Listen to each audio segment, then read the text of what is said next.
Eh ben, c'est parti, on va attaquer. Donc, ouais, ça y est, je vois plein de questions. Où ça défile. On va s'amuser avec les questions aujourd'hui. Donc, À la fin, les questions. à la fin. Mais n'hésitez pas à les poser au fur et à mesure. Comme ça, si jamais il y a des points, on peut tout de suite réagir avec Ludovic. On adore l'interaction. Le cours magistral où vous êtes perdu à la fin, vous ne vous souvenez plus pourquoi vous avez posé la question et nous non plus, on va éviter. Donc, n'hésitez pas à poser au fur et à mesure. Ça rend l'instant plus dynamique et c'est beaucoup plus sympa. Voilà. Carrément. Alors, on se voit aujourd'hui pour parler du combo gagnant qu'il y a entre le SEO et le SIA. Alors, voilà, on va évoquer principalement 4 points. Voilà, on a vraiment voulu axer ça en fait autour de vos besoins en tant que responsable marketing, enfin, en tant que personne qui veut gagner de l'argent sur son site web, grâce à son site web en tout cas. Avec les aspects en amont du projet, les synergies une fois que le projet est lancé, immédiatement après le lancement, et puis dans le long terme. Et puis surtout, évidemment, la question qui vous intéresse, c'est à quel moment est-ce qu'on peut du coup évaluer la rentabilité. Voilà. Je vois déjà une question sur s'il y aura les diapos et le replay. Oui, bien sûr que vous recevrez diapos et replay derrière, pas de souci. Voilà. Alors, petite présentation rapide. Donc, moi, je suis Patrick Valibus, je suis le fondateur de l'agence 410 Gone. Je m'occupe également de la présidence du SEO Camp depuis 2 ans. Et à la base, je viens du monde de la technique. Donc, j'ai une approche du SEO surtout par la technique dans le fond et l'automatisation. Et j'essaye de faire les choses très axées sur de la logique. Et je pense que vous allez le voir du coup sur les petites idées qu'on va voir là-dedans. Et puis on se complète bien avec Ludo qui va se présenter sur l'envie de hacker un peu Google. Voilà. Ouais, exactement. Bah, moi, donc, je m'appelle Ludovic, donc, je suis consultant senior. Ça fait une quinzaine d'années que je travaille sur l'acquisition. Moi, j'ai commencé avec mes propres sites, donc avec du SEO, hein. Je fais vraiment du search depuis longtemps. Et puis, suite à quelques petits filtres qu'on connaît tous, je me suis orienté vers Google Ads et j'ai été piqué par l'outil. Et j'ai vu un petit peu sa performance et vraiment le scope qu'on pouvait attendre de cet outil-là. Et du coup, je me suis vraiment spécialisé. Euh, Moi, mon approche, elle est plutôt aussi très transverse. J'adore travailler sur tous les canaux et travailler en synergie, d'où aussi le sujet de ce webinaire, et de pas travailler isolé sur un seul levier et rester dans sa bulle, et vraiment d'ouvrir un petit peu tous les scopes inimaginables qu'on peut avoir aujourd'hui avec le digital, quoi. Donc voilà un peu l'idée. Yes. Allez, c'est parti. On attaque. Alors, pour voir un petit peu, remettre tout le monde sur les mêmes bases, on voulait démarrer par une petite définition. Allez, Ludo, je te laisse définir Ouais, la alors moi, je partie ad. commence par l'ADS, hein, parce que souvent on commence par le SEO, mais on va commencer par l'ADS. Donc l'ADS, voilà, au sens large, ça va être vraiment tout ce qu'on va dépenser. Donc c'est de la publicité, hein, et ce but de la publicité, c'est d'avoir de la visibilité, de tracter un maximum de clics sur une audience la plus qualifiée possible et diffuser sur différents placements qu'on peut retrouver aujourd'hui sur le web, comme sur de l'emplacement shopping avec Google Shopping, voilà, si on a e-commerce, de faire de l'ads, on va dire, traditionnel sur du text ads pour se positionner ses annonces, travailler aussi en retargeting, sur du display, du YouTube, du Discover, etc. Donc c'est vraiment l'idée, c'est de travailler sa régie publicitaire sur l'ensemble des leviers qu'on a à disposition en cohérence avec ses objectifs et son secteur d'activité. Voilà ma définition de l'ADS. Yes. Et puis bah du coup sur l'aspect SEO, bah on est évidemment sur de la manipulation des résultats donc d'un moteur de recherche. J'ai volontairement mis pas uniquement Google parce que bah, ça peut être d'aller manipuler le moteur de recherche bah, d'une marketplace. On va essayer d'optimiser la présence de sa fiche du coup dans les listings. Ça peut être même des moteurs de recherche. Maintenant, il y en a de partout, hein. Il y en a sur Instagram, il y en a même sur TikTok. On s'est amusé à trafiquer des choses sur TikTok en début d'année. Mhm. Voilà, ça fait partie des points de tendance. Pareil, ça aussi, ça se trafique, hein. Le mot trafic a vraiment un double sens hein, pour les SEO. Un qui est un peu plus orienté hacking, mais voilà, c'est vraiment ça qu'on veut dire. Et l'idée, c'est vraiment d'aller, et c'est ce qu'on va vous évoquer aujourd'hui, c'est de faire vraiment ce combo qui va permettre d'aller occuper un max de place Mhm. sur vraiment la page de résultats de Google, parce que ce que vous voulez, c'est occuper de la place. Alors, soit par de l'achat d'emplacement, soit par du SEO, soit par du… Enfin, c'est de spammer, en fait, presque. Voilà, c'est un mot qui a une connotation, mais l'idée, c'est vraiment occuper le terrain. Voilà, c'est vraiment ça l'idée. Alors, un point que je voulais mettre dès le départ là-dessus, je ne veux plus entendre de qui que ce soit qui est présent du coup dans le webinar là, le côté que si vous faites du SEO, vous allez enfin du SIA, pardon, vous allez remonter en SEO. Voilà, ça c'est non. Voilà, clairement, il y a plein de gens qui vont se dire ouais, mais du coup Google il va bien nous aimer. Non, ça n'a pas de logique. Ça, je suis désolé pour ceux qui pouvaient avoir cette croyance et je l'ai entendu tellement de fois.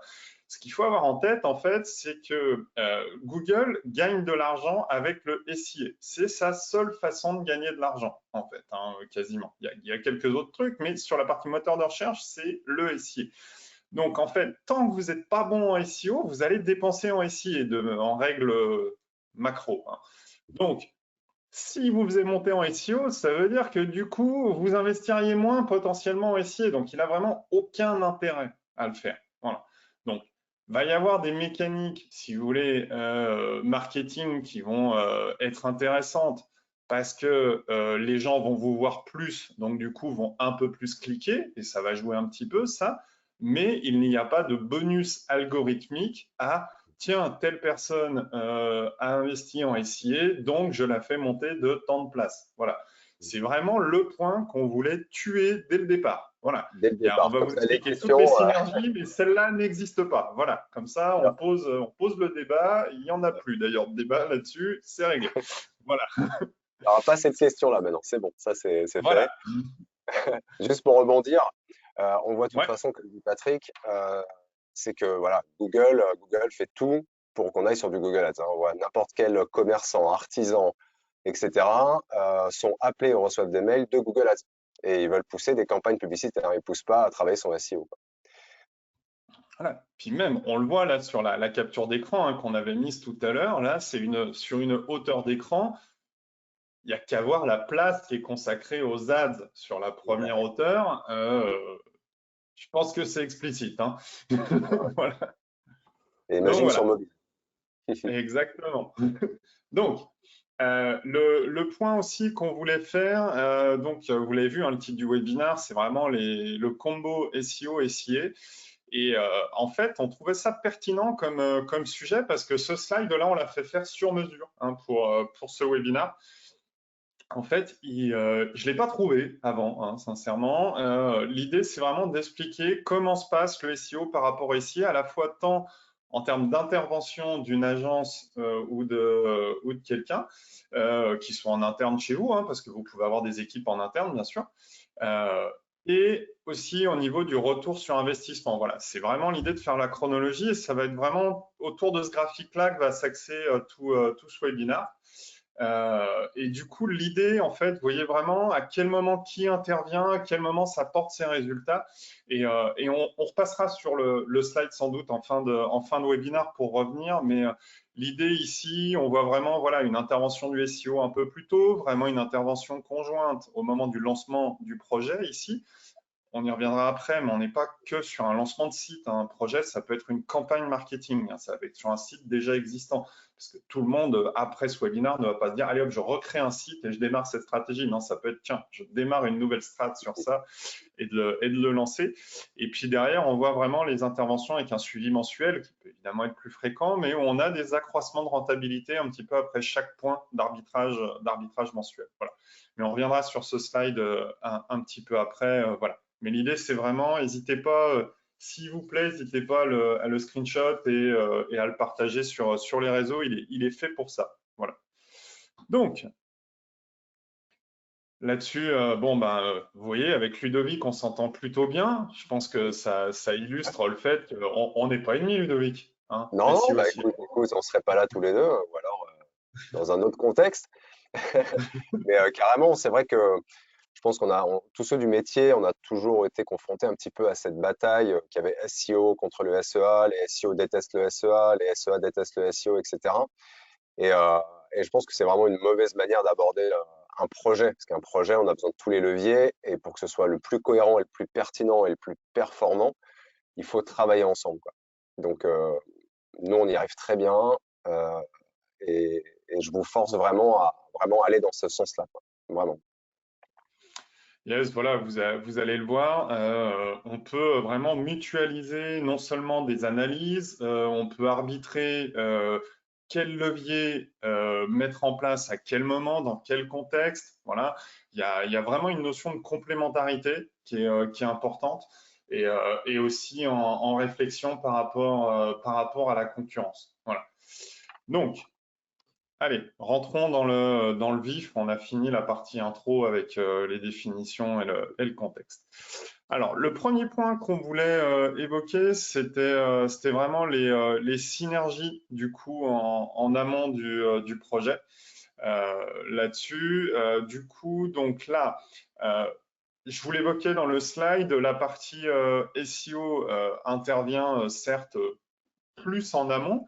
Donc sur cette partie en amont, on va sans doute avoir un petit peu moins de synergie, parce que le SEO, lui, va avoir un rôle qui va être vraiment sur aller définir de l'arborescence, du maillage interne, des ajustements de template pour pouvoir aller mettre tout ce qui va être H1, H2, etc., les stratégies de title, qui sont Ouais. des choses où là-dessus, il n'y a pas de synergie proprement parlée, du coup, avec l'ADS.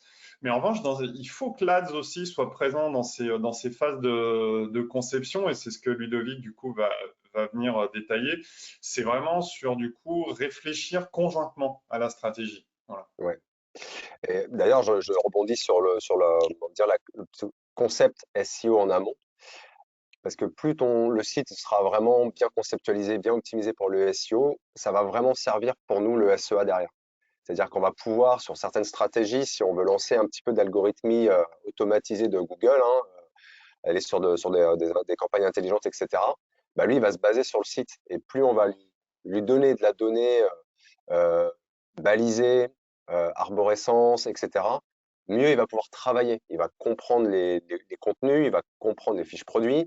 Voilà, si tout est optimisé vraiment comme il faut en SEO, on va pouvoir vraiment s'appuyer là-dessus pour, dans certaines stratégies, lancer des campagnes ads qui seront beaucoup plus performantes que si on avait un site qui était vraiment mal monté, par exemple.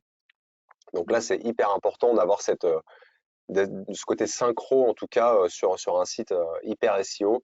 On peut vraiment s'appuyer dessus dans l'Ads derrière, voilà, sur les parties annonces textuelles, hein, évidemment sur le réseau de recherche, quoi. Donc ça, c'est super important. Et puis nous, en amont, évidemment, on travaille en ads quand on veut faire un petit peu d'estimation de marché, etc. On va aussi travailler de notre côté sur de l'analyse concurrentielle, ce que fait le SEO aussi, avec d'autres données, d'autres métriques.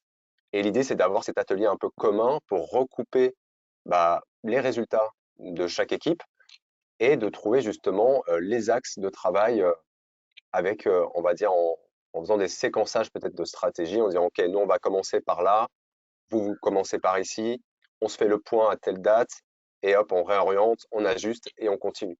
Donc ça, c'est super important. Yes. Et puis voilà, dans les exemples de synergie, on a voulu vous mettre des choses un petit peu concrètes dessus. Typiquement, en SEO, on va analyser, OK, la page de résultat, elle ressemble à quoi? Qu'est-ce qu'il y a comme fonctionnalité d'activer? Est-ce qu'il y a des avis clients? Est-ce qu'il y a une Maps Google? Bon, s'il y a une Maps Google, OK, posez-vous la question, est-ce qu'on va aller sponsoriser notre Maps en début de parcours? Parce que bon, sur du SEO local, il faut du temps, il faut des avis, etc. Donc, pour remonter, on peut aller chercher de l'ADS. Voilà. Et de Mm. l'ADS à la fois dans Google Maps, ça peut aussi être de la notoriété avec de l'ADS sur Waze ou ce genre de choses, hein, mais ça pose la question s'il y a une grosse demande locale. Et puis là, l'exemple qu'on vous mettait ici, c'est typiquement sur de la vidéo. Ça peut être un point malin. Vous voyez que sur une recherche qui est importante pour vous, il y a un carrousel de vidéos. Donc, évidemment, côté SEO, on va vous dire, OK, il va falloir produire de la vidéo, faire du référencement de vidéo du coup sur YouTube et dans la page de résultats. Il va falloir faire une chaîne, hein, clairement, YouTube, ça. Mais il va falloir le temps qu'elle monte, surtout si les gens en place ont beaucoup de vues, de likes, etc. Ça va prendre du temps. Mais ce que vous pouvez faire, c'est d'aller faire de l'ADS sur YouTube pour que du coup, vous ayez dans dans les pré-rolls en fait, des vidéos en place sur ces résultats, il y a la publicité pour votre service qui apparaisse. Voilà. Et là, ça vous permet du coup d'aller un petit peu hacker la visibilité des autres parce que vous allez avoir quelqu'un qui va taper son mot-clé, il va cliquer sur le carrousel de vidéo, et avant de voir la vidéo de votre concurrent, confrère ou tuto connexe, bah, il va se prendre votre publicité et du coup connaître votre service. Et vous allez être sur quelque chose de hyper ciblé en termes de pub en plus, donc ça va être hyper intéressant. Voilà. Donc ça fait partie des mécanismes à avoir en tête où là on est vraiment clairement dans la synergie SEO SIA.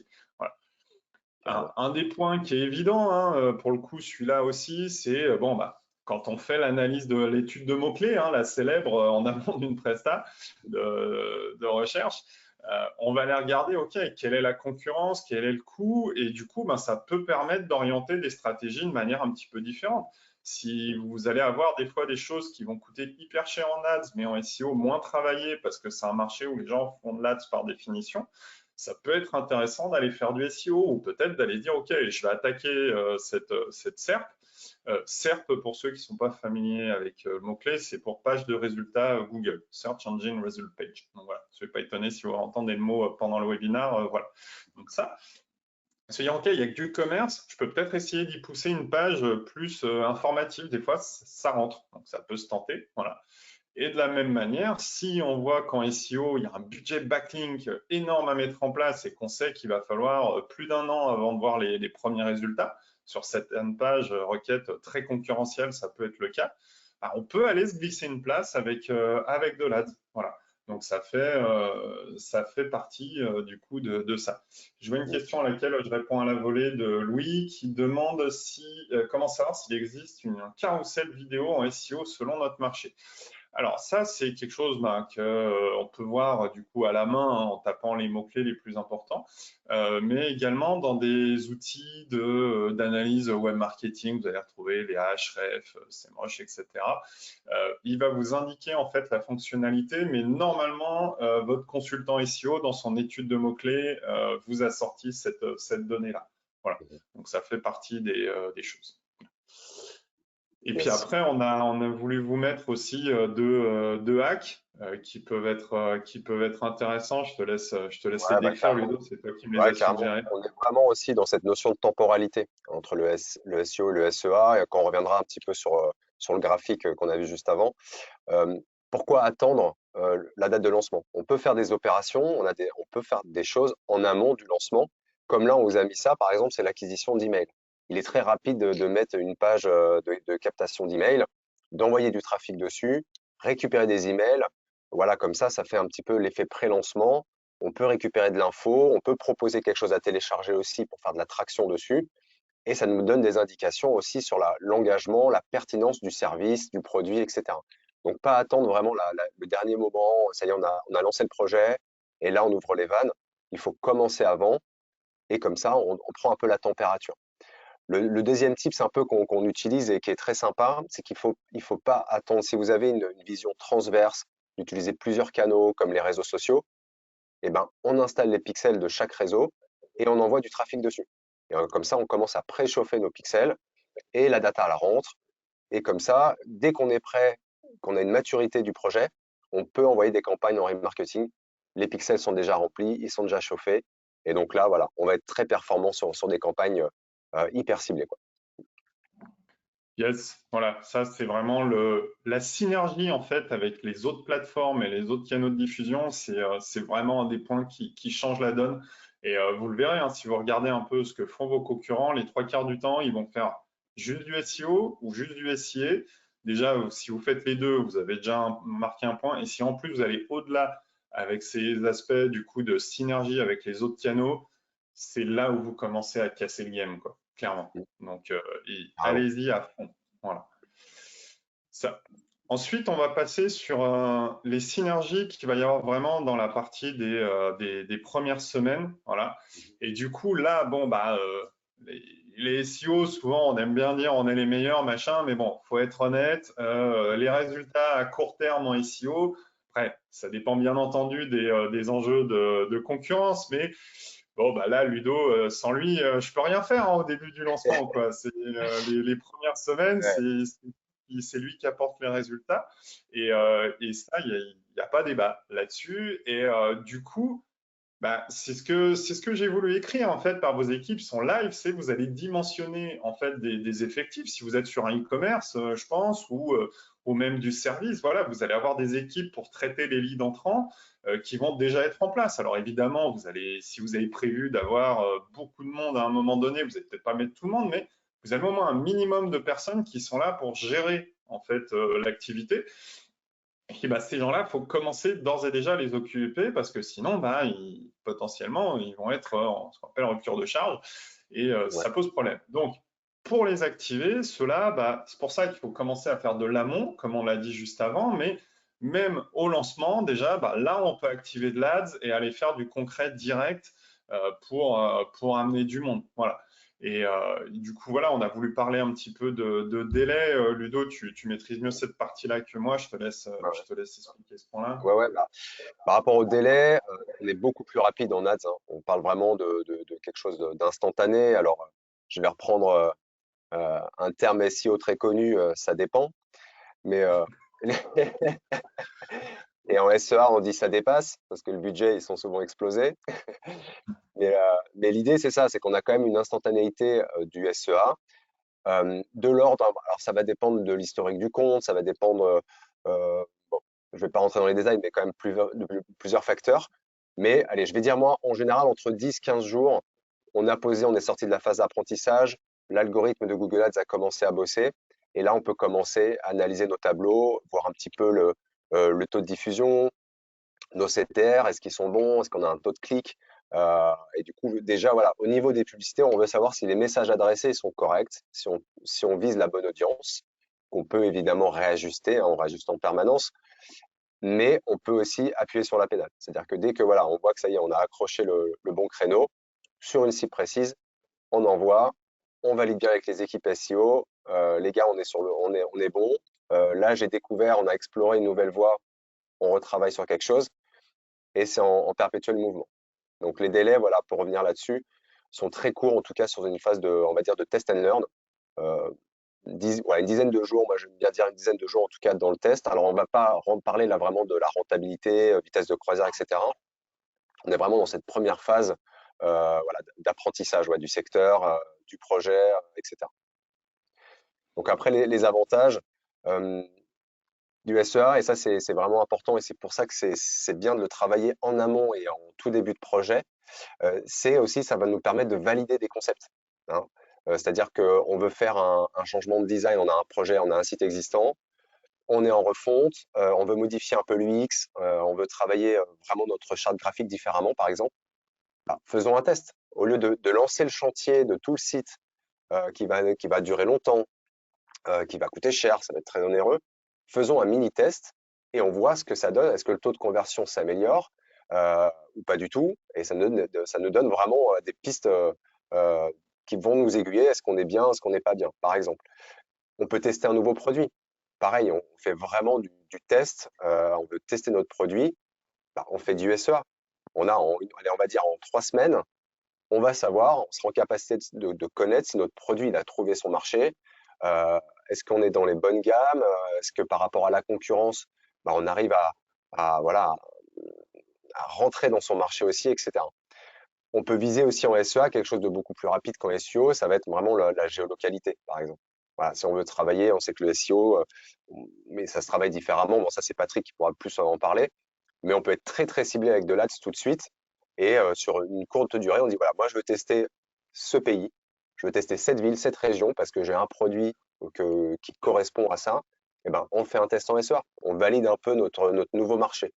Pareil pour la cible qu'on veut, si on veut faire de la démographie, si on cible peut-être son intérêt, etc. Donc, on a vraiment beaucoup de critères sur lesquels on peut jouer, qu'on peut tester avant de lancer des stratégies long terme où il y aura beaucoup d'investissement, de l'effort de contenu, l'effort budgétaire, etc., qui sera repris par le SEO derrière. Et un autre tip qu'on peut donner, c'est si on veut tester un prix aussi. Voilà, souvent, dans le monde aussi des startups, on lance un nouveau projet, un concept, un logiciel, mais on ne sait pas combien on veut le vendre. Donc, il y a plusieurs techniques pour essayer de calibrer son offre. Mais une, c'est aussi d'envoyer un nouveau prix. Et là, on peut envoyer une partie du trafic sur une page avec ce nouveau prix. Et ça nous permet de tester un petit peu, de valider si ce prix est trop important, ça marche pas, ou on peut monter un peu le prix. Et une fois que c'est validé, hop, la stratégie, on va dire dans le business model, peut changer à ce moment-là et on a les données pour déjà être rassuré en disant c'est bon, on peut y aller. Donc voilà, ça c'est quelques tips sur les avantages du SEA avec un délai qui est très très court pour avoir des indices de décision ouais, pour le business. Yes, et puis même, je rajouterais en SEO, je sais même pas pourquoi je l'ai pas écrit hein, dans les slides, mais on va pouvoir valider typiquement l'intention de recherche d'une requête ou d'une expression qu'on va travailler. Est-ce qu'on est sur une intention où les gens cherchent de l'information uniquement, ou est-ce qu'ils sont en train de taper ce mot-clé-là pour acheter? Voilà. Mm. Typiquement, on parlait balle de golf avant. Un SEO va vous dire, OK, il y a du shopping, il y a ça, c'est les pages de résultats. Certes, OK, il y a ça qui est en place aujourd'hui, mais est-ce que ça convertit derrière? Si vous n'êtes pas encore positionné dessus, vous ne pouvez pas le savoir. Voilà. Vous allez supposer que vos concurrents sont là, mais je l'ai déjà vu hein, d'expérience où bah, en Mm. fait tout le monde a mis des pages commerce. Donc en fait, Google n'a pas le choix que d'afficher des pages commerce, mais c'est pas pour autant que ça convertit derrière.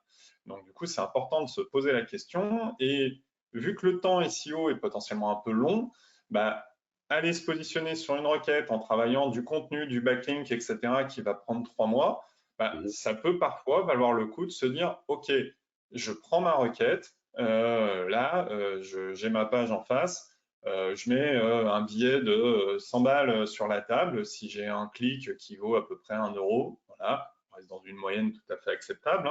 Hein. Ça, et du coup, j'envoie 100 visiteurs dessus.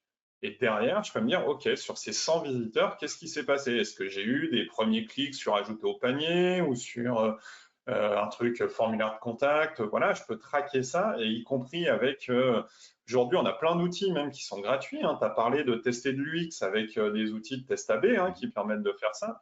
On peut le Ouais. faire avec des cartes de chaleur, des Hotjar et compagnie, hein, Mhm. qui vont vous permettre de voir, OK, est-ce que les gens ils vont cliquer sur les CTA sans interagir vraiment derrière, mais voir, OK, c'est quoi leur comportement quand ils arrivent sur cette page, et du coup, non pas d'être dans la supposition, qui sera sans doute juste très souvent, mais basé vraiment sur l'expérience, la seniorité du consultant avec qui vous travaillez, mais d'être vraiment dans le concret. Voilà, ça vous permet du coup de valider avec du factuel. Voilà, on parle beaucoup sur Internet de fact-checking où des fois on a des doutes sur ouais, mais le SEO, on ne sait pas trop. Bon, bah voilà, là au moins vous avez un truc, vous pouvez mettre un coup de tampon.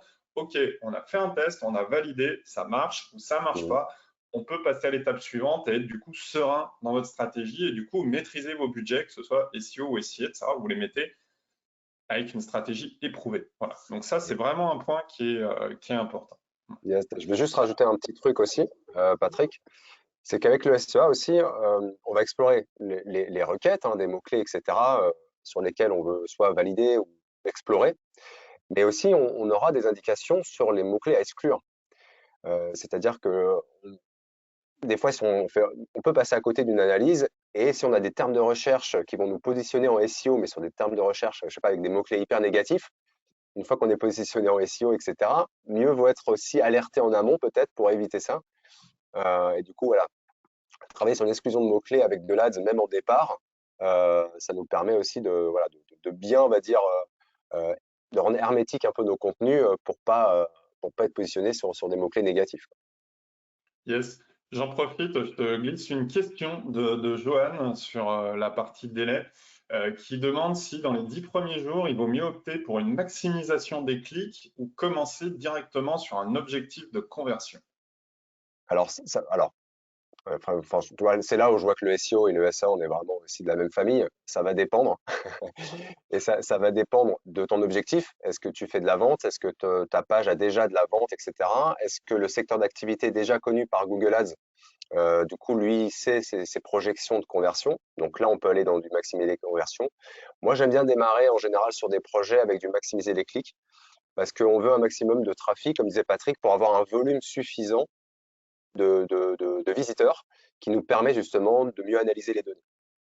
Donc, plus on a un volume important dans cette phase de test, hein, encore une fois, en phase de test ou de lancement, qui nous permet justement d'avoir assez de volume pour pouvoir en tirer des conclusions. Voilà.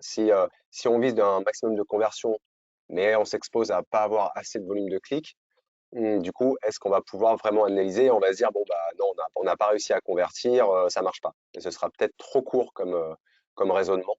Mieux commencer par maximiser les clics, je pense, pour avoir un volume de clics déjà assez important à analyser. Yes. Ok, merci, merci Ludovic. Tiens, allez. Je vois, vous parliez d'A/B test sur une typologie e-commerce, sur un WooCommerce par exemple. Comment ça se traduit étant donné qu'un produit a un prix unique? L'A/B test doit se faire en différé et non en même temps. As-tu des pistes?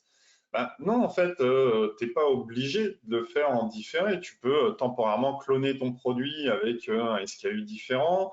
Ça te permet de valider. Si on est sur du one-shot pour changement de prix, tu es sur une stratégie qui est suffisamment structurante pour ton entreprise pour avoir deux SKU temporairement qui sont différents et pouvoir le gérer en parallèle. Voilà. Moi, j'irais plutôt sur dénaturer en fait tes rêves produits, surtout que tu vas pas le faire sur énormément de produits. Hein, pour le coup, tu vas plutôt être sur un one shot plutôt que d'aller prendre un risque. Un A/B test dans les normes, c'est vraiment, faut le faire en même temps sur la même population. Voilà. Plus tu as de entre guillemets de variables qui changent et moins ton A/B test sera fiable. Donc vraiment le faire dans le même temps parce que sinon tu peux avoir des choses qui changent complètement. Là, je vois ça a neigé un peu ce matin.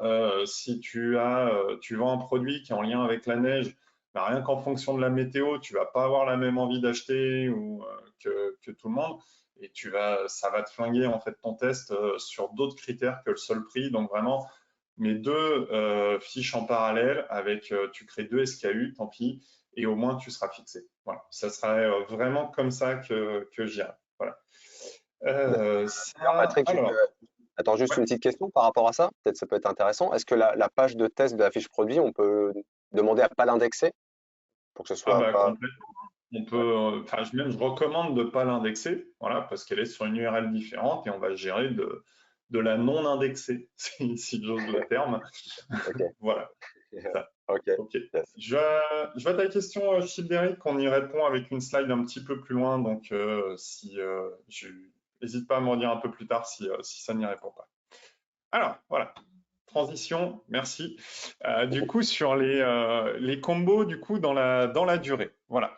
Donc, on l'a dit, hein, l'objectif, c'est d'être vraiment partout, hein, euh, avec, bon, bah, on a parlé d'ads, côté carrousel produit, ligne d'annonce classique et SEO, résultats classiques, carrousel d'images, encart vidéo, résultats locaux, résultats enrichis, on l'a bien évoqué. Et ça, c'est ce qu'on va viser, du coup, vraiment dans la durée. Voilà. Donc, première stratégie qu'on voulait vous évoquer, ça va être du coup de maximiser le ROI par recherche utilisateur. Voilà. Vous avez des mots-clés SEO qui convertissent, mais il y a de l'ADS aussi. Ok, vous êtes bien positionné, pas de souci, mais on l'a vu hein, sur la page de résultats, il y a de l'ADS au-dessus qui prend de la place.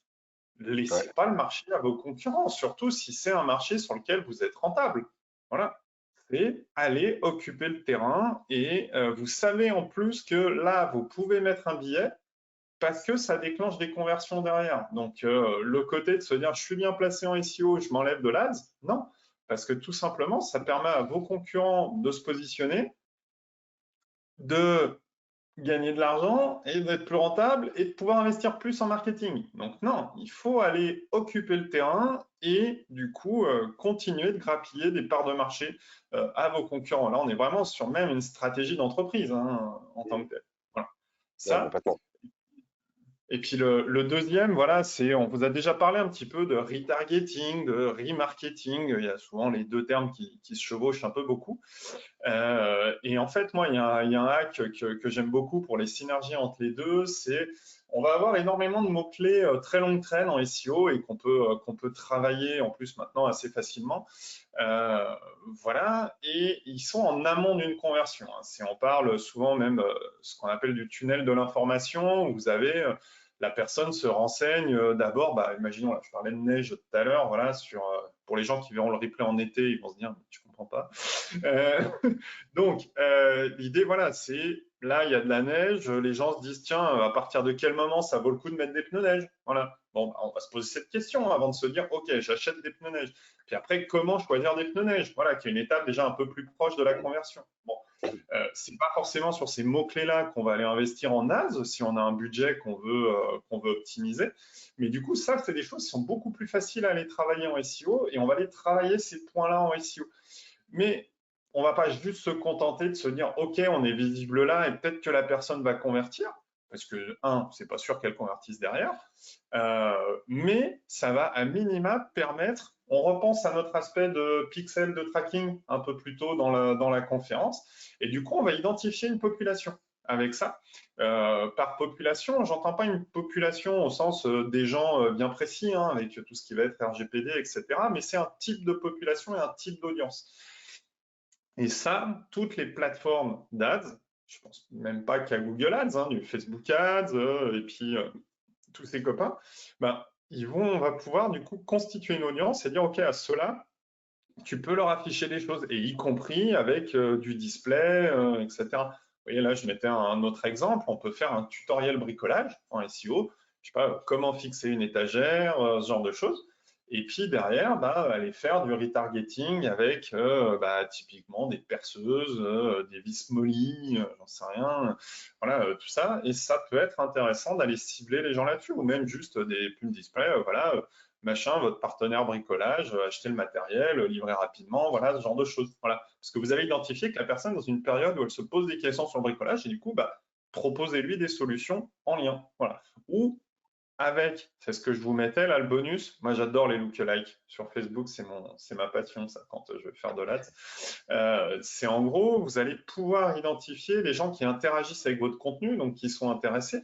Quand je dis interagir, ça peut être, voilà, ils cliquent, ils utilisent un simulateur, voilà, ce genre de choses.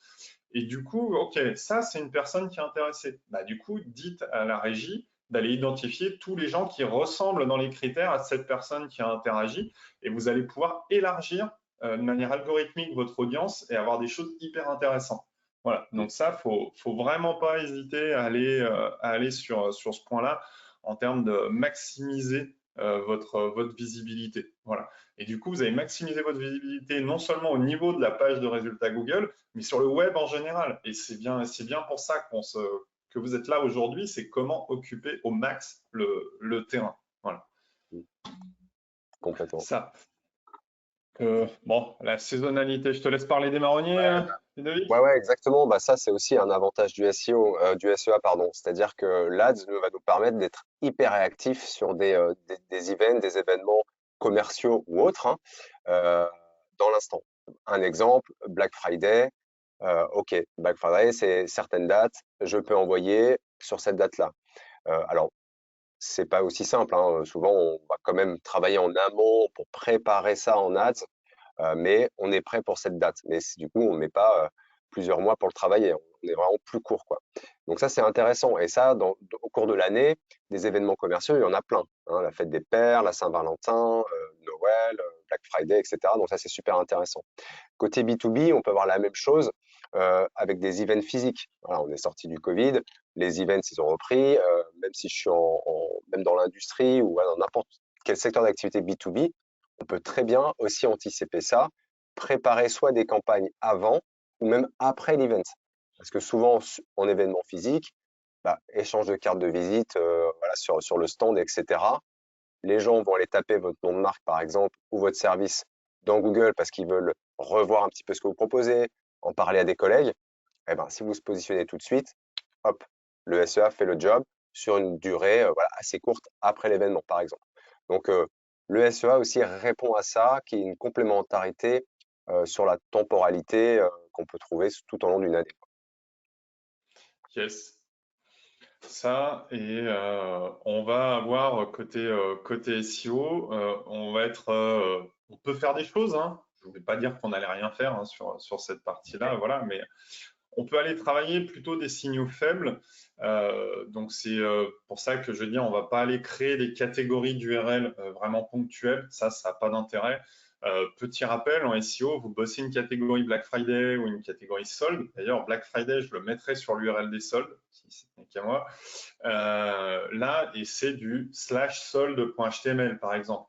C'est une hérésie d'aller mettre du solde-2023-janvier. Voilà. Ça, par exemple, c'est un truc à bannir. Si vous le voyez, c'est faites une catégorie slash promotion ou slash solde qui reste dans le temps et dont vous faites évoluer le contenu dans la durée. Voilà, ça, c'est vraiment un investissement intéressant.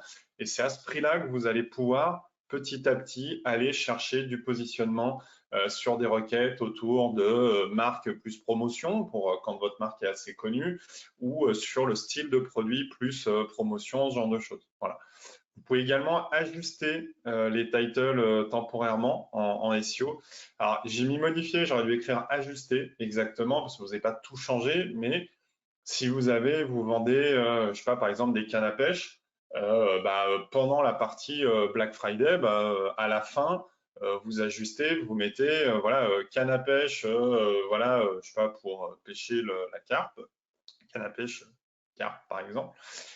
Ça, et puis n'hésitez pas à mettre promo Black Friday. Voilà, ça, ce genre de choses qui vont inciter un peu plus au clic et vont vous permettre de vous démarquer, y compris auprès de gens qui ne sont pas forcément en train de chercher de la promo à ce moment-là, mais du coup, ils vont peut-être plus cliquer sur votre résultat, y compris s'il est un peu plus bas à ce moment-là dans les recherches.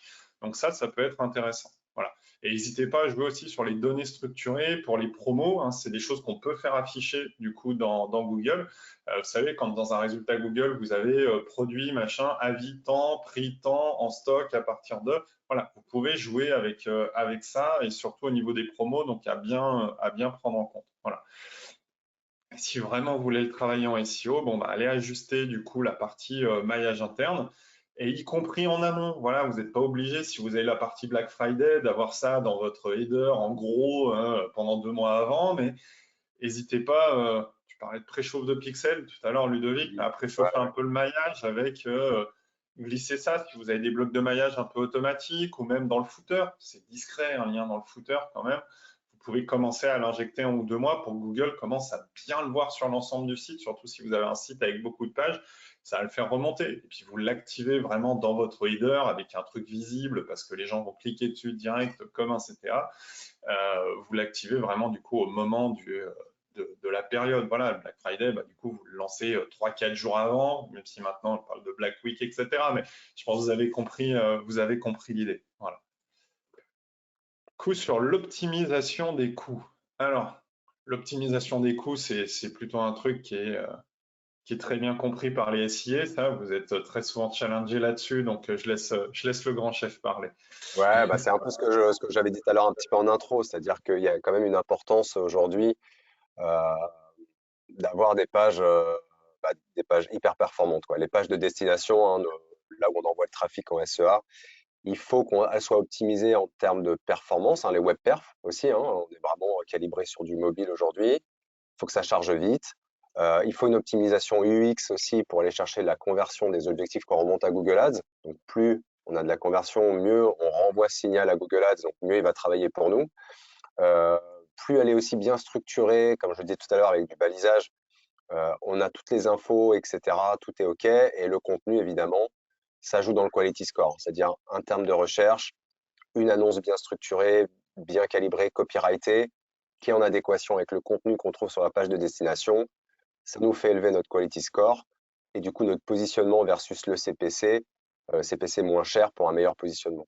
Donc voilà, on voit aussi cette synergie-là qui est hyper importante et, euh, et là les deux se répondent. Voilà. Donc le travail SEO va servir pour l'organique, mais sert aussi pour le SIA derrière.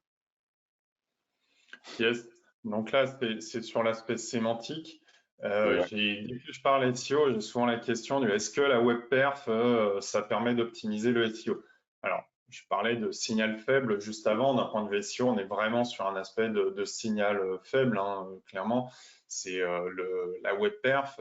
On est très vite, au-delà des premiers leviers où on peut se contenter d'un plugin, d'une config, voilà, qui améliore. On va très vite être dans des choses techniques qui coûtent cher. Donc c'est pas le premier poste de dépense pour moi. Mais si on le fait bien avec ces premiers leviers, ça va jouer surtout sur la conversion. Et ça, c'est hyper intéressant. Et c'est ça à garder en tête. Voilà, quand on me demande est-ce que la web perf c'est bien pour le SEO ou pour l'ADS, moi je vais Mhm. surtout répondre c'est bien pour convertir. Donc en fait, Mhm. priorisez-vous là-dessus parce que ça fait rentrer du cash et après on ira loin pour l'optimiser côté SEO. Voilà. Ça, l'aspect d'envoyer 100 clics sur une requête, voilà, pour éviter d'investir, c'est ce que j'expliquais tout à l'heure. Je vais pas revenir dessus. Et puis, bon, je n'ai pas pu m'empêcher d'écrire SEO Black Hat dans les slides, hein. Voilà, vous avez tous entendu parler de GPT-3 depuis des semaines, mais bah, en fait, il faut être malin. Ça permet de faire des choses super intéressantes maintenant. C'est vous créez un site de toutes pièces en full auto. Nous, on s'est codé un truc pour ça. Donc, au pire, on peut discuter ensemble si vous le souhaitez. Mais on peut sortir un site de 100 pages en 10 minutes sur une thématique. On envoie quelques petits liens dessus, et puis derrière, ou même sur un nom de domaine expiré, bon, j'ai trop de gros mots là, il faut que j'arrête. Mais du coup, l'idée, en fait, c'est d'envoyer ça à Google sur un domaine qui n'a aucun lien avec vous. Je sais pas, imaginons votre marque, c'est, bah, allez, on va citer personne, on va dire votre marque c'est 410 Gone, vous pouvez tout à fait créer un nom de domaine qui s'appelle, j'en sais rien moi, tototutu.fr, voilà, et derrière vous envoyez tout ça. Il n'y a aucun lien avec vous, ça ne se voit pas, il n'y a pas de problème, ça n'aura aucun impact sur votre stratégie de votre site principal, personne ne reliera les deux. Mais avec la Search Console, vous allez pouvoir aller chercher de la longue traîne à fond. Donc ça, si vous n'avez pas un site avec beaucoup de contenu, ça peut être hyper intéressant de tester en mode large. C'est ce que j'appelle la technique du chalutier. En fait, c'est vous lancer un immense filet et après, ça vous permet de regarder, OK, qu'est-ce que j'ai attrapé comme poisson dans ce filet? Voilà. Mm. Et du coup, vous allez pouvoir vous dire, hey, mais en fait, je peux choper des carpe-coilles avec ça. Et ben go, je vais aller, je peux me lancer là-dessus. Ou tiens, les gens qui veulent ça, ils tapent ça comme ça. Et ça va vous permettre en fait de mieux connaître votre marché. Parce que quand on va faire une analyse de mots-clés, souvent en SEO ou en ads, on va aller regarder ce que Google comprend d'un point, ce que les concurrents ont déjà travaillé comme mots-clés, voilà. Mais potentiellement, on va avoir des fois des gens qui vont taper des choses que personne dans les équipes marketing de ces différents projets n'ont envisagées. Et c'est là où on va trouver en fait la pépite, que ça soit SEO ou SIA, et avec de l'information du coup top. Voilà. Typiquement, on a ça peut permettre aussi de voir, ok, ça c'est plus tapé que ça, contrairement à ce qu'on pensait, et on n'est pas sur des données estimation, on est sur des choses concrètes. Voilà. Et en le Donc faisant voilà de cette pour ce point. et le faire avec cette technique-là, on est vraiment dans optimiser les coûts, hein, c'est le sujet Ah du bah slide. oui. Bah voilà, on le fait pas en ads, hein, parce que là, c'est sûr qu'on passe à la caisse d'une façon automatique et systématique. Voilà. Et donc là, on a quand même beaucoup d'infos, on a de la donnée non achetée, quoi, entre guillemets. Voilà. C'est vraiment ça qui est important. De toute manière, dans tout ce qui va être campagne marketing, hein, le cœur du sujet, ça va être voilà, c'est comment est-ce qu'on optimise les coûts. Parce que oui, aujourd'hui, on peut faire ce qu'on veut hein, en termes de visibilité marketing sur le web. Avec un budget limité, il n'y a pas de souci. Voilà, maintenant, c'est comment est-ce qu'on fait. C'est même pas le comment on le fait tout court n'est plus une question. Voilà, vous le savez, vous êtes là. Je suis sûr qu'il y a même tout un tas de confrères dans l'audience. Il y a tout un tas de choses que ça se sait, voilà, les bonnes pratiques là. Mais en fait, le vrai enjeu aujourd'hui, c'est comment est-ce qu'on le fait intelligemment pour optimiser le budget. Voilà. Et ça, en fait, ça fait typiquement des choses qui permettent d'aller chercher une optimisation budgétaire en pensant différemment. Voilà, comme disait Steve. Donc voilà. Ah, on vous a mis du coup deux petits plus, voilà, qui peuvent être sympas. Ouais, clairement. Euh, sur la partie du coup l'optimisation des stocks faibles, comme je l'ai appelé. Ouais, bah c'est Bon ça. bah si vous avez, vas-y Ludo. Non, non, ouais, ouais, le SEA, par exemple, on a un catalogue produit, on a du stock à revendre et qu'on veut le revendre rapidement parce qu'il nous coûte cher. Et ben, on peut très bien aussi travailler le SEA de ce côté-là. Voilà. On peut vraiment cibler uniquement un produit en particulier, par exemple. Vraiment le pousser, vraiment, faire le max dessus, quoi. Ça peut être intéressant. Et du coup, ça vous permet de le retirer en fait de votre maillage interne, typiquement, ou de l'indexation pour aller travailler plutôt des produits que vous avez envie de plus bosser dans la durée et de mieux optimiser la circulation de votre page voilà, en maillage interne. Puis également, une petite chose qu'on peut se permettre en ads,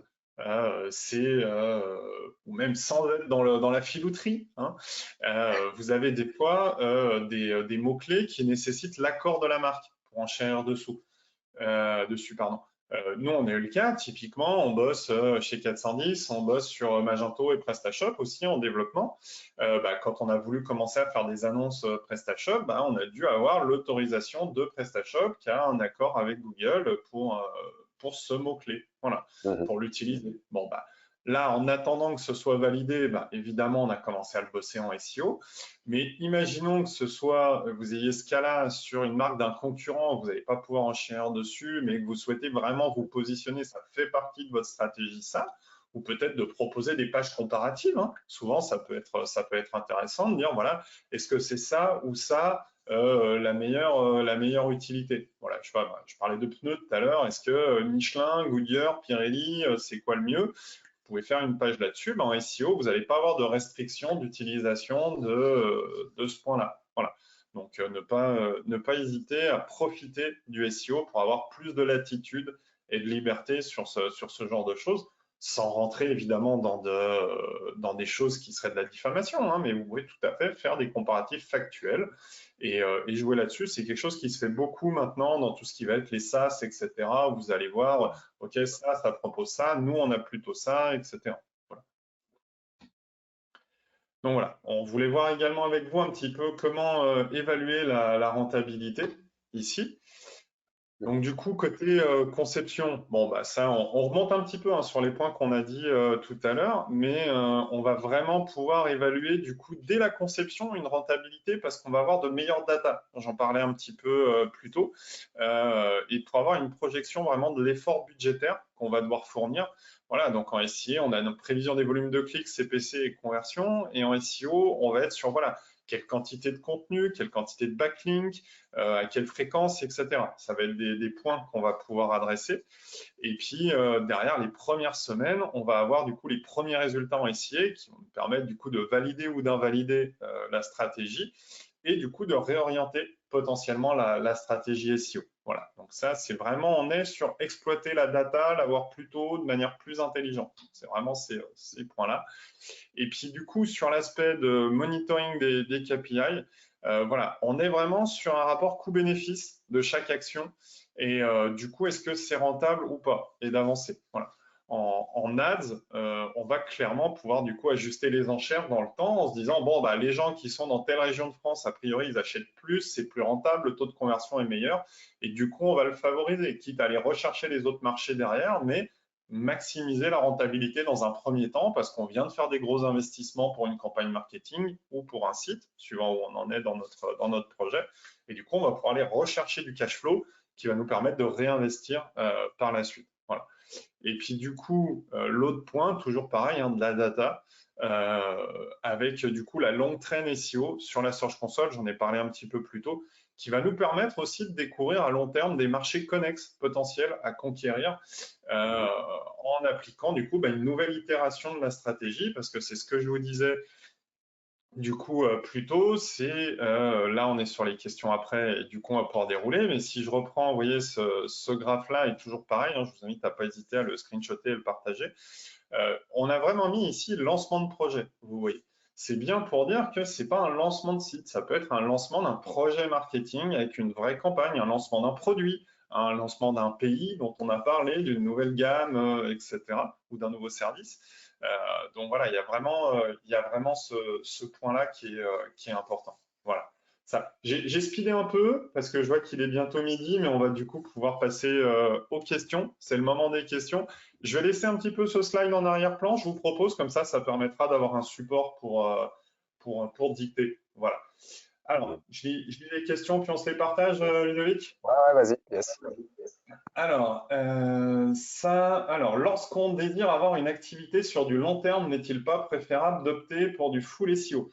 Donc ça, Ludovic, c'est ce que je disais. En fait, tu vas pouvoir aller maximiser, occuper les résultats. Tout dépend si tu vas être rentable ou pas. Si tu sais que tu es rentable sur du clic de l'affichage, prends des parts de marché à tes concurrents s'ils y vont. Voilà.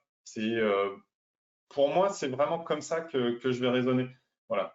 Faut pas raisonner en mode économie, faut raisonner en mode aller chercher du cash et le piquer aux concurrents. Voilà. Tout dépend Ça, aussi des maintenant, ta attentes dans le réponse. temps, des résultats. Ouais, aussi, oui. est-ce que les internautes n'ont pas une aversion à cliquer sur les liens sponsorisés?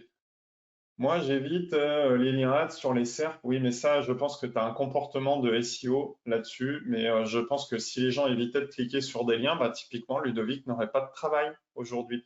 Donc, c'est Ouais, pas c'est très, ça. très gentil, Ludovic. Et Non, nous, mais toi, à la clairement. différence, les confrères SEA, on serait même plus à cliquer sur les liens des annonces, parce qu'on sait que c'est des confrères qui travaillent dessus, mais si ma recherche est bonne et qu'ils vont répondre à mon besoin et que je vais leur amener une conversion, bah, du coup, j'alimente un peu aussi leur travail de leur côté. Donc, nous, on a un autre réflexe, on n'a pas peur de cliquer sur les annonces, quoi. Voilà. On nous demande si on prévoit de faire un webinaire autour de GPT et de l'IA dans le SEO. Oui, on fera sans doute ça. Oui, ça sera prévu, mais pas tout de suite. Mais on a plein de choses à parler sur ce sujet-là.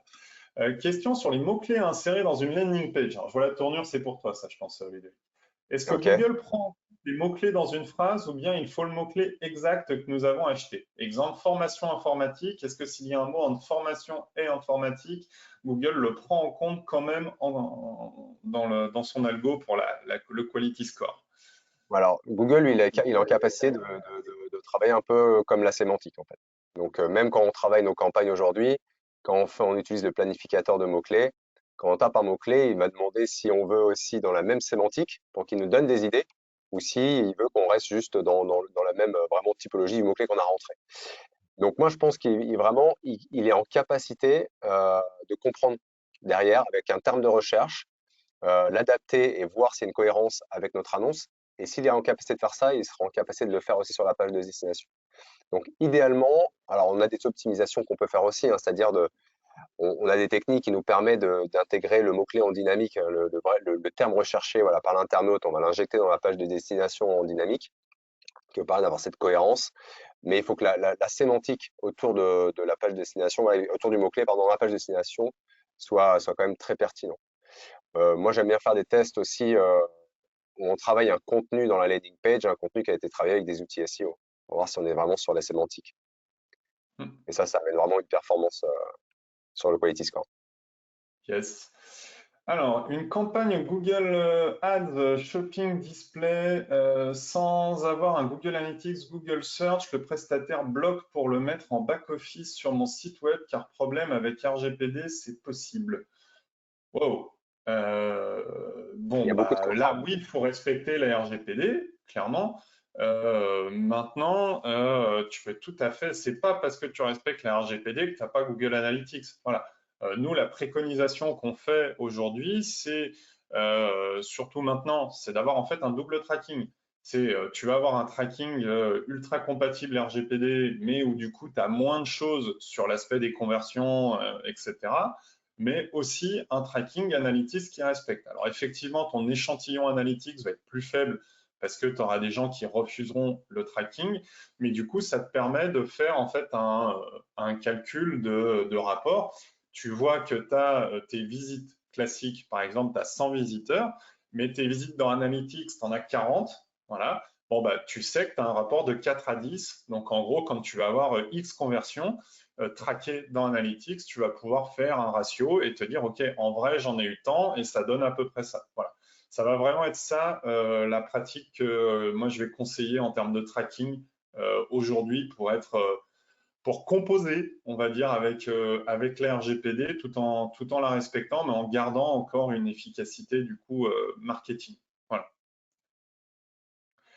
Alors, on me demandait si on faisait des audiences sur les visiteurs des pages informatives. Oui, c'est ça. On fait des audiences sur les pages informatives. Après, on les qualifie en tant qu'audience de pages informatives, mais ça nous permet du coup d'identifier des gens qui sont intéressés par notre sujet. Alors, on n'est pas sur des gens qui convertissent dans l'immédiat, mais on est sur des gens que le sujet intéresse. Et du coup, on est sur des gens que notre sujet intéresse vraiment et pas sur une audience catégorisé dans un ciblage au final où vous avez 12 catégories selon la régie, ben là vous dites OK, prends-moi les gens qui correspondent vraiment à ça et vous allez cibler de manière beaucoup plus précise. Voilà. Alors, j'ai un truc qui commence par question de rabat-joie. Qu'est-ce qu'on va avoir là-dedans? Dans la série Mythologie du SIA, j'ai souvent entendu dire sur les détracteurs du SIA que 30% du trafic utilisateur ne cliquait pas sur les Google Ads parce que justement c'était de la pub. Existe de réels stats d'usage de Google Ads. Alors, on a déjà répondu un peu plus haut à la question. Et la vraie stats, en fait, c'est tout simple, c'est pardon, le chiffre d'affaires de Google. Voilà, hein, qui se chiffre en milliards d'euros chaque année. Je pense que c'est une bonne chose. Et au-delà du petit troll, faut être honnête, hein, faut regarder les CTR en fait sur les pages de résultats Google. Tu prends une requête où tu as beaucoup d'ads, tu vas regarder ton CTR SEO dans la Search Console. Clairement, il va être assez bas. Tu as les CTR qui sont affichés côté Google Ads aussi, hein, qui vont te donner Ouais. des bons indicateurs. Donc voilà, je pense que là-dessus, en vrai, on est sur malheureusement un faux débat. La vraie interrogation, c'est vous allez avoir des gens qui vont pas cliquer, d'autres qui vont beaucoup plus cliquer, hein, on l'a dit tout à l'heure. Votre objectif, c'est pas d'aller savoir si vous visez plus l'une ou l'autre population. Votre objectif, c'est de choper les visiteurs qui sont intéressés par ce sujet et qui viennent chez vous. Donc, vous ne faites pas soit du SEO, soit de l'AD, c'est faites les deux si vous avez vraiment envie de prendre le marché et de prendre des parts à vos concurrents. C'est de ça dont on parle. L'intérêt, ce n'est pas de réduire vos dépenses, c'est d'aller prendre des parts à vos concurrents pour générer plus de marge, leur en laisser moins pour investir et que ce soit vous qui remportiez la course, le marathon à long terme. Voilà. La landing page doit-elle être obligatoirement optimisée SEO et rattachée dans le menu page non orpheline SVP? Alors, vous pouvez tout à fait avoir une page qui soit identique et du coup, là, il faut qu'elle soit optimisée SEO. Et sinon, Ludovic, bah voilà, des fois, tu le fais, toi, d'avoir des pages qui soient, Ouais. même pas sur notre domaine, hein, qui soient complètement Ouais, c'est ça. externalisées. Même un sous-domaine, hein. Même faire un sous-domaine si on veut garder son univers de marque. Et on fait un sous-domaine one page et on peut envoyer du trafic dessus. Ouais. Voilà. Et c'est même pas forcément la même solution technique, hein. Si vous avez un site qui est un peu qui manque de dynamisme en termes d'optimisation graphique ou design ou voilà, bah, vous pouvez tout à fait aller faire des tests. Vous avez tout un tas de solutions de création de landing page que vous pouvez utiliser et envoyer dessus, hein. Faut pas hésiter de faire des landings externalisés si ça vous permet de faire des tests, de valider de la conversion ou des opérations ponctuelles, hein. Ça, c'est même recommandé si ça vous permet de sortir votre opération plus vite, quoi. Voilà. Ouais. Et complètement. Google D'ailleurs, a fait récemment. Ouais. ah, attends, je vais juste faire une parenthèse. Moi, j'ai déjà eu le cas, par exemple, dans des boîtes, dans des grands groupes ou des franchisés. Ils n'ont pas la main technique. Ils peuvent pas intervenir sur leur page de contenu, etc. Mais par contre, ils peuvent faire de l'ADS. Bah, du coup, bah, ils ont la main sur l'ADS et ils vont générer eux-mêmes leur page de destination et pour travailler un petit peu leur business, quoi. OK. Autre question. Google Ads a fait récemment l'objet de controverses en affichant du contenu sponsorisé cachant du malware. Qu'en est-il de sa réputation, confiance et des contrôles de Google sur ses contenus illicites? Perso, j'ai rarement confiance dans ses résultats sponsorisés. Alors là-dessus, Ludovic, je te tends la Ouais, attends, patate tu chaude. peux répéter le début de la question? Il y a un truc que j'ai Google pas Ads entendu. a fait récemment l'objet de controverses en affichant du contenu sponsorisé cachant du malware. Voilà. Alors moi, j'ai pas eu cette info. Ouais. Bon, alors, moi, là, je pense que ceux qui font ça, ça va être très dangereux pour eux, hein, parce que là, c'est clair que c'est leur compte complet qui seront bloqués derrière. Là, je peux pas répondre, j'ai pas eu cette info, moi. Ok. Bon, après, je pense qu'on est quand même sur des épiphénomènes là-dessus. Ouais, C'est des choses qui sont rapidement signalées, donc c'est pas. C'est bien de poser la question et de sensibiliser, mais comme tout, il y a la même chose en SEO, hein. Il y a des gens qui vont aller faire du ouais, c'est cloaking ça. pour envoyer vers des services. Voilà, c'est bon. Ouais, C'est pas je pense que c'est pas le cœur du sujet d'aujourd'hui. ouais. Alors, sur un site santé pour lequel Google est très méfiant, comment je peux faire du SEO et du SIA? Déjà, c'est d'avoir des produits quali. Là-dessus, c'est là où Google va parler de AT, enfin, de AT même maintenant. Et du coup, bon, bah, si vous n'êtes pas sur des produits avec une réputation affreuse, que votre marque est travaillée dans la durée, qu'il y a des signaux d'audience qualitatifs, il n'y a pas de raison que ça se passe mal. Voilà, c'est juste, faut être plus propre, plus clean, tant en Mm, termes de produits que de stratégie sur ces points-là. mm.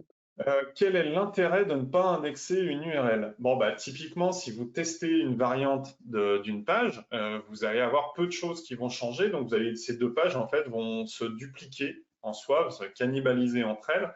Et du coup, dans ce cas-là, c'est intéressant de ne pas l'indexer. Voilà, c'est juste si vous êtes sur une phase de test ou quelque chose de très temporaire, n'allez pas l'intégrer dans votre stratégie SEO long terme parce qu'il faudra faire une redirection derrière. Voilà pour la question.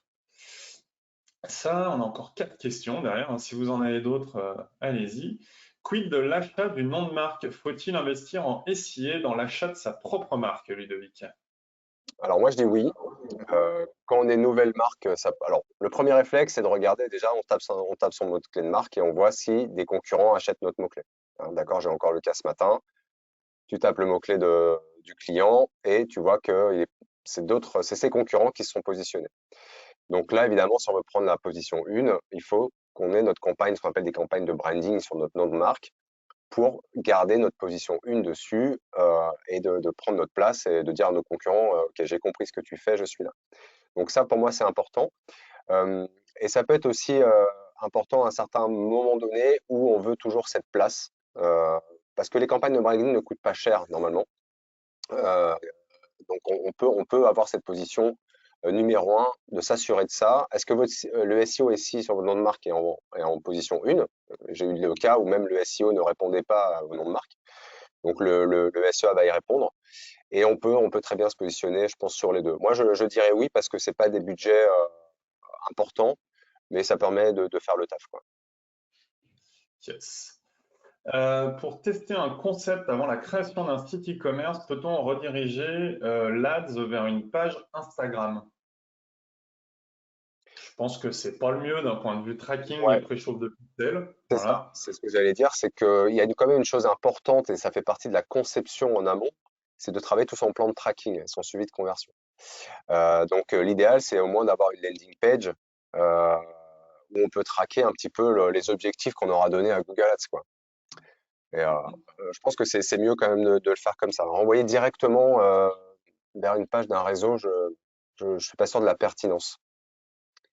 Je pense que Yes. l'approche peut être différente, avec une landing page intermédiaire, mais qui est assez sexy pour faire l'objectif donné, peut-être d'alimenter des followers. Je pense qu'il y a une autre stratégie intermédiaire qui peut être mise en place. Yes. Tiens, une question classique. Bonjour messieurs, y a-t-il une plateforme de création de site internet plus conseillée qu'une autre pour avoir le meilleur SEO? L'algo va-t-il prioriser certaines? Merci pour votre retour. Alors là, je vais répondre au truc que je dis toujours, c'est toutes les plateformes, quelles qu'elles soient, elles vont produire du HTML. Voilà, ce bon vieux HTML. Là, je n'ai pas le bouquin sous les yeux, mais voilà, le truc par lequel on commence tous quand on commence à coder un site. Voilà. Et en fait, ils produisent tous au final le même style de choses. Ça varie un peu du contenu, mais du coup, il n'y a pas vraiment de... La plateforme en amont a peu d'importance, en fait. C'est plutôt, est-ce qu'elle va produire du HTML quali ou pas? Et en fait, toute plateforme, via un thème mal fait ou un thème bien fait, peut produire du bon HTML. Donc, ce n'est pas tant une question de plateforme, pour moi. Il n'y a pas de vraie bonne réponse à ça. En revanche, il y a des vraies mauvaises réponses. Si vous avez une plateforme qui ne va pas produire de HTML et faire des choses uniquement en JS sans faire ce qu'on appelle du pré-rendering, ce genre de choses, là, vous allez être sur une plateforme qui va être vraiment pas du tout la bonne pour une stratégie de SEO. Voilà, donc c'est plutôt dans ce sens-là. Après, sur un site e-commerce, vous partez sur un WooCommerce et pourtant je suis pas fan, un PrestaShop ou un Magento, ça va être, vous partez exactement avec les mêmes chances en fait à la base. Là où vous êtes plus limité potentiellement, c'est sur des choses avec du Shopify, qui est très bien, hein, Shopify, mais c'est plus compliqué d'aller trafiquer un peu tout et du coup, vous allez, entre guillemets, non pas avoir un code HTML produit qui est moins bon, mais vous allez avoir une plasticité, si vous m'autorisez le terme, de ce HTML qui va être moins facilement éditable, du coup, par les devs. Donc voilà. Ça. Allez, plus que 3 questions. Dans quelle mesure le SEO peut-il aider à la conversion? Parce que les gens, ils cherchent la bonne requête et du coup, si tu as une page qui se positionne dessus, ça va aider à convertir. Et puis que pour du coup le SEO, tu vas préparer aussi ton audience avec des contenus un peu riches. Tu vas pas juste mettre ta page de vente, tu vas créer des articles autour pour les autres étapes et du coup, tu peux conseiller ces pages-là aussi dans le parcours utilisateur. Tu as la personne qui cherche, par exemple, qui cherche des pneus neige, sur mon exemple de tout à l'heure. Tu peux avoir créé des contenus amont qui sont guides d'achat d'un pneu neige Et tu peux citer ça dans ta page en mode, bah, regarde tel contenu si tu sais pas encore comment choisir. Et comme ça, la personne qui se dit, OK, alors un pneu neige, je peux savoir ça, moi, je sais pas, bah, tu lui proposes le contenu chez toi, elle reste chez toi, elle reste dans ton écosystème de marque. Et derrière, elle va convertir. Donc, ça peut aussi être une manière de s'appuyer sur le SEO pour sa conversion. Voilà. Tiens, celle-là, je ne connaissais pas cette question. Alors, question pour toi, Ludovic. Est-ce que Mhm. Google handicape les sites qui disposent de Matomo pour faire des campagnes Google Ads? Je, Moi, je pense pas, hein. Moi, j'ai des clients qui ont travaillé de l'ADS et qui ont du Matomo. Et il y a des bonnes performances. Donc, moi, je pense pas que ce soit un frein. En tout cas, officiellement, non, mais bon, ça, on connaît Google. Et officieusement, j'ai pas de retour d'expérience qui me prouve ce cas. Yes. Effectivement, hein, je pense que là, on est sur une croyance, une peur qui est plus une peur qu'un fait. Voilà. Et Ah, encore une dernière fois, je question. reviens à ce que Google Ads, lui, veut, c'est qu'on dépense des publicités. Donc, si on continue à Oui. dépenser, c'est qu'on va quand même avoir des performances. Donc, s'ils freinent avec des outils qui sont pas de la famille Google, ce serait, je pense, se tirer une balle dans le pied aussi de son côté. Et puis, je pense que le pourcentage est tellement faible de taux de pénétration des autres outils que je pense pas que ce soit vraiment ouais, important aujourd'hui. Voilà. Et comment créer une landing page à moindre coût pour tester un concept? Voilà.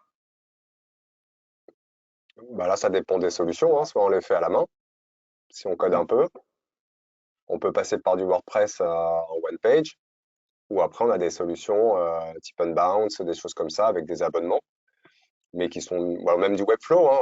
On a plein d'outils no-code aujourd'hui qui sont vraiment pas très chers et qui nous permettent d'aller très très rapidement dans la réalisation, la production de landing page, hein. Yes. Bon, et la question Matomo, tu vois, revient. Comment est-ce que toi, tu conseilles sur Matomo hein, de mesurer l'efficacité Google Ads? La personne précise dans les grandes lignes. Voilà. Ouais, ouais. Bah, déjà, alors là, ouais, ça doit être quelqu'un qui fait un peu d'ads. Bien vérifier que dès qu'on travaille un peu nos suivis de conversion, les objectifs de conversion, qu'on les crée dans Google Ads. Donc, des cas, on fait plus, on les importe plus d'analytics. Et du coup, on a ça, on va les injecter derrière dans le site et on a les remontées qui passent directement dans Google Ads. Ça veut dire pour les suivis de conversion, la performance du taux de conversion, etc. Et ensuite, après, il faut croiser les données. Voilà, il faut croiser les données. Qu'est-ce qui est la source de trafic, les conversions par source de trafic. Voilà, on peut granulariser comme ça un petit peu l'analyse des données, euh, voilà, pour en faire quand même, on va dire, une vision de ce qui marche dans la performance. Voilà. Et toujours pareil, vous pouvez avoir ce double tracking, comme je disais tout à l'heure, qui vous permet de faire des extrapolations. Voilà. À chaque fois, je pense qu'on a un bout, tu vois, il y a encore une question. Pour une landing page, est-ce que je dois indexer ou non la page? Dois-je ajouter la landing page dans le robot TXT d'Izello? Est-ce que je dois autoriser Google à suivre les liens? Alors, si la page n'est pas indexée et qu'il y a un Dizello sous le robot.txt, du coup, il n'arrivera jamais sur la page et ne suivra pas les liens. Donc voilà, attention à quel bot de Google est bloqué, parce que pour Ads, du coup, ça peut être gênant. Voilà, Mhm. attention. Ouais. Et comment vous le bloquez, surtout parce que si c'est à coup d'acheter Access, ça va être compliqué. Mais du coup, bon, bah, si c'est une landing page qui va pas être amenée à durer, ça c'est ce qu'on a dit, pas besoin de la faire indexer, voilà. Vous la laissez au pire en page orpheline, mais c'est pas un sujet, voilà. On va Mhm. plutôt être sur est-ce qu'on l'intègre dans le maillage interne, en fait, que ce point-là, voilà. Mais si vous avez un site avec beaucoup de pages et qu'il y a finalement assez peu de pages, c'est pas un sujet sur lequel il faut que ça vous bloque de vous lancer. En fait, c'est vraiment ça qu'il faut retenir pour moi. Voilà. Mhm. Donc voilà. Bon ben, on a fini par arriver au bout des questions. Donc bon appétit pour la centaine de personnes qui sont encore là. Merci de nous avoir suivis jusque-là. Et bon, bah, dans tous les cas, vous allez tous recevoir le webinar hein, en replay et puis on pourra vous passer les slides aussi si vous le souhaitez. Et puis, bah, écoutez, si ça vous a donné envie de creuser tout ça pour mettre en place des choses sur vos projets ou même de coaching ponctuel, hein, c'est des choses qu'on fait avec Ludovic. On s'appelle, on prend 1 heure et on répond à vos questions un peu comme on vient de le faire là, mais du coup en plus concret. N'hésitez pas, vous pouvez nous contacter. Vous avez nos mails ici et puis le téléphone Ouais, également. carrément. Voilà. Et pas hésiter sur LinkedIn, on reste en contact sur LinkedIn.